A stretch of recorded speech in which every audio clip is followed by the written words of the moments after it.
Kinilala sa ika-112 UP Alumni Association Anniversary at General Alumni Homecoming ang ilang natatanging jubilarian na alumni ng universidad. May unang balita si EJ Gomez. Napuno ng saya at pagbabalik tanaw ang bahay ng alumni sa UP Diliman Campus sa Quezon City. Nagsama-sama kasi ang ilang jubilarian alumni ng University of the Philippines sa kanilang General Alumni Homecoming nitong linggo. Ang pagtitipon ngayong taon may temang isang UP, isang komunidad, pagbubuklod ng mga kalayuan, pagsulong sa kinabukasan. UP is not just an institution. This is our home.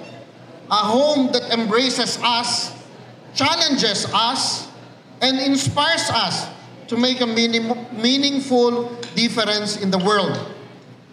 Thank you for returning to your home and for being part of this vibrant community. And we want to show you that even though we are 65, 66 years, going on 70, may asim pa kami. Meron pang laban kami.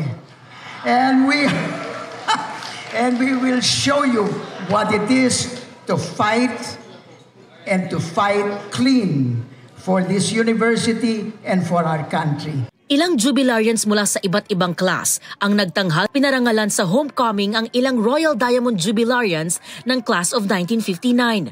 Gayon din ang Diamond Jubilarians Class of 1965, Golden Jubilarians Class of 1975, Ruby Jubilarians Class of 1985, at Silver Jubilarians Class of 2000. Nagpakitang gilas ng kanilang hip-hop moves ang world champion dance group na UPIPS.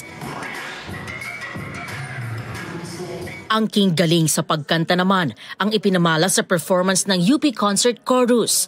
Master of Ceremonies si Attorney Gabby Concepcion na alumna ng University of the Philippines. Ito ang unang balita. EJ Gomez para sa GMA Integrated News.